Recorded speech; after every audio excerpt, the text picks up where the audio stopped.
ને ખીચડી આપણે કેમ જમવા જઈ. એ મારે તાર ભેગું જમવા ન થાવું હો. ના નથી આવું. તું તો ખાઈ ખદડીને ઊભી થઈ જાસ ને બધું બિલ મારે ભરવાનું. તું તો એવી વાત કરસ ને જાણે બધું બિલ તું જ ચૂકવતી હોય દર વખતે. હા તે હું જ ચૂકું છું દર વખતે. ક્યારે ચૂકવું?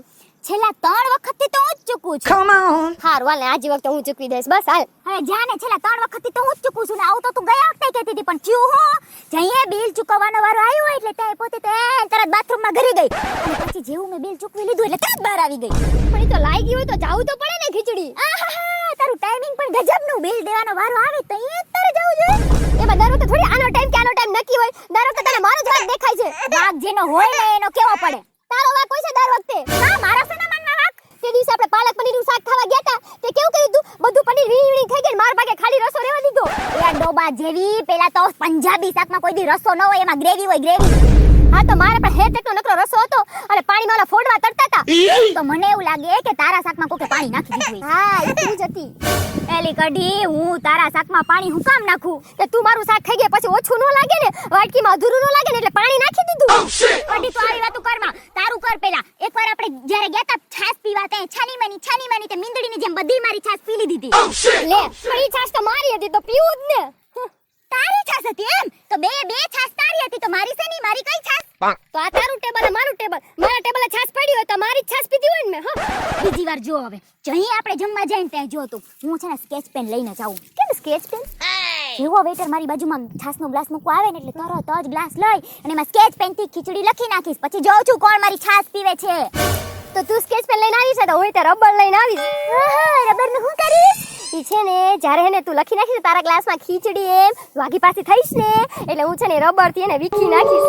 તું મારું નામ વીખી નાખીશ ને તો હું તારા સરનામા વીખી નાખીશ.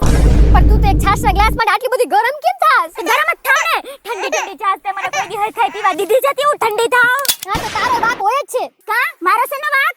તારો જ વાક હોય ને. તે દિવસે આપણે બાલ દાઢી ખાવા ગયા તા ખબર છે? એ ડોબા જેવી અને બોલ દડી નો કહેવાય એને દાલ બાટી કહેવાય. રાજસ્થાની આઈટમ છે. હા ઈ દાલ બાટી. તું હે ને તારી વાતમાં મને ઉલઝાવીને તું હે ને દાલ બાટી મારી બધી ખાઈ ગઈ. ખોટું બોલમાં કઢી ખોટું બોલમાં તું મારી સામે તો જોયેલી. મારા જેવી છોકરી બે દાલ બાટી કેમ ખાય? એટલે મેં ઈ જ વિચાર્યું કે તું આવી હુક લકડી આટલી બધી દાલ બાટી તે ખાધી કેવી રીતે? આ તો મને પછી સમજાણું. હું પછી સમજાણું? તું હે ને તારા ભેગુલે પ્લાસ્ટિકની કોથળીઓ લઈને આવી હતી અને હું હે ને આગી પાછી જોઉં ને તેને માં તારી વાતમાં એમ થી એમ ગોટવાળા કરી તું નીચેથી બધી દાલ બાટી તારા ભરી ગઈ તારા જબલામાં અને ઘરે લઈ ગઈ. બોલમાં કઢી ખોટું બોલમાં જરાક શરમ કર. હવે દાલ બાટી હું ઘરે લઈ જઈને કરું હું? શું કરે દાલ બાટી મારા ખાય નહીં? ખાધું અને ફ્રીજમાં મૂકીને એટલું બધું ખાધું અને પાછું હે ને ખાધે ખૂટ્યું નહીં ને તાવડા મોટો લોંદા બનાવીને માં ભેંસને ખવડાઈ ગઈ. આ તો એવું કર્યું હોય ને તેમ તો પુણ્યનું કામ કર્યું કહેવાય. હા તો મને કેમ ન ખાવા દીધું? અરે તું ખાતે ભેંસ ખા બધી હરખું જ છે ને. આને તું તો આમ તેમ નાચર કુચર આ તે કોણ જાણે હું ખાતી હોય તારી ભેંસ કેવી ખાય આવું બધું. હા તો હવે આપણે એવું જ કરશું. હવે આપણે પીઝા ખાવા જશું ને તે તારા ભાગમાં ઓલો હાય મોટો પીઝાનો રોટલો આવશે ને તો આપણે છે ને તારા પાડાને જઈને ખવડાવી દઈશું. હવે મારા પાડાને પીઝા ખાવાની બાધા છે.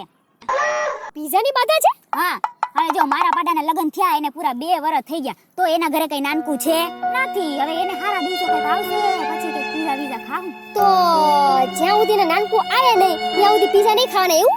અરે નાનકાને આવવા તો દે પછી તો જો આમ પાર્ટી કરશું. પાર્ટી એ મોટી હોટલમાં જમવા જાહું પણ તને નય જ લઈ જાવ. કે મને નહીં લઈ જા? તું હારે આવસ ને તો મારે સહન કરવું પડે છે.